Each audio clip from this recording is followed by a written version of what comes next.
Hai, balik lagi sama gue Agus Leo Halim, di mana hari ini kita bakal ngomongin gimana caranya kalian itu bisa menerapkan format laporan perusahaan dengan sempurna. Kalian itu bisa menulis laporan yang sesuai dengan template perusahaannya kalian. So, seperti biasa, kita harus tahu dulu konteksnya kenapa menurut gue penting. Karena pertama kan kita tahu lah ya, kita kalau misalnya udah kerja segala macam, kita butuh suatu konsistensi. Karena namanya juga profesional kan, kita bukan amatir lagi. Jadi kita harus tahu kenapa perusahaan ini ngelakuin ini. Kenapa perusahaan ini butuh template seperti ini. Karena namanya perusahaan yang sudah efektif segala macam pasti butuh suatu format untuk semua pegawainya itu ngerti atau nggak ngerti. Dan ada beberapa prom yang bakal ngebantu kalian. Contoh nih ya, kasih tahu aja kan kayak bagaimana caranya memastikan setiap laporan sesuai dengan standar format perusahaan. Itu pun kalau misalnya kalian sebagai yang pengusaha bisa langsung nanya aja ke ChatGPT.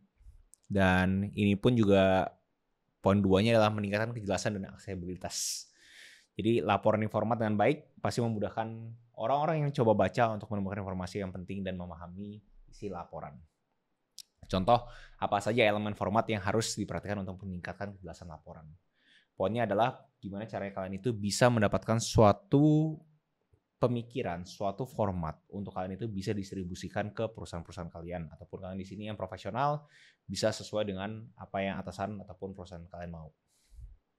Nah, menggunakan ChatGPT ini untuk menerapkan format laporan perusahaan.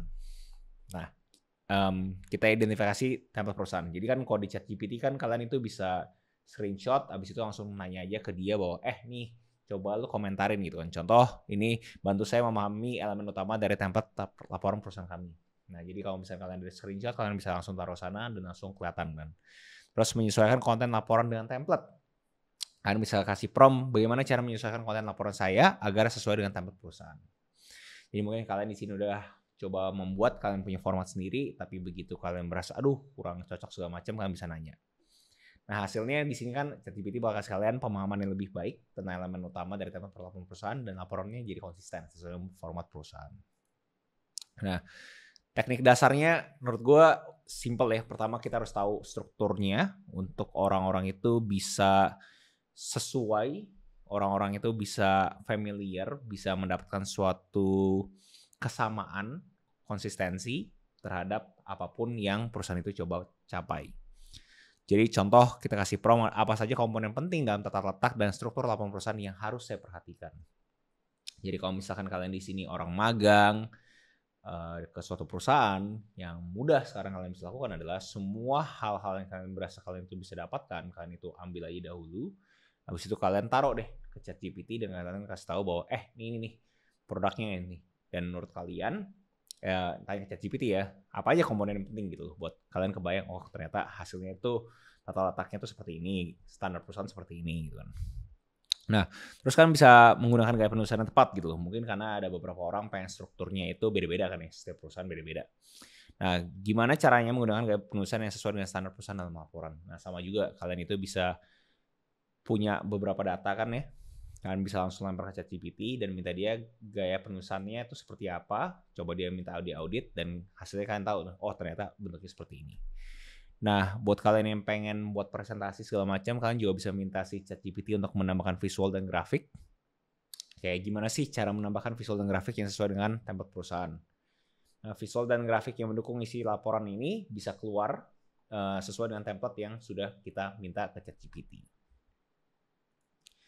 Nah, untuk suatu studi kasusnya yang paling umum adalah di bidang akuntansi harusnya ya. Karena semua orang butuh laporan penjualan.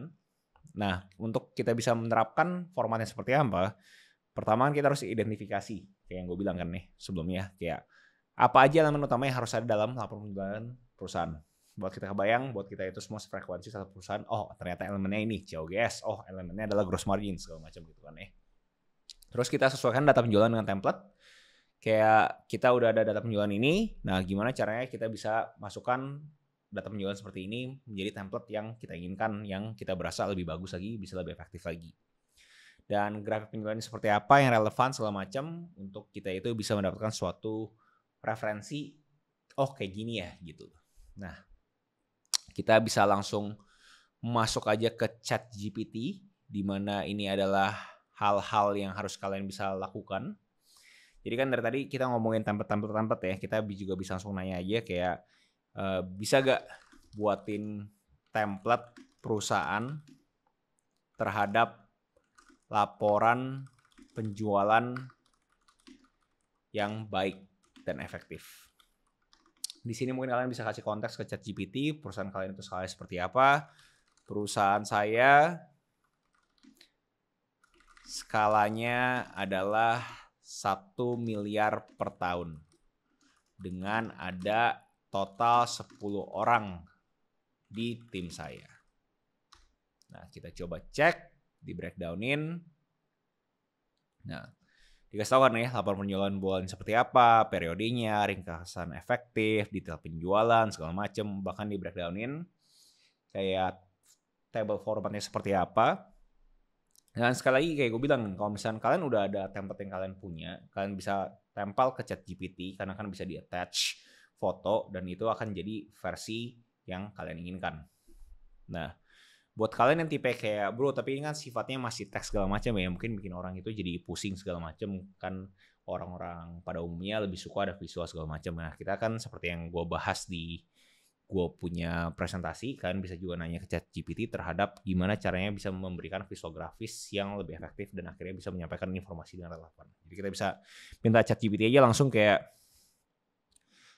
buatkan visual grafis, buatkan contoh visual grafis yang efektif. Kita langsung aja tunggu dia lagi analyzing. Grafik penjualan bulanannya seperti apa.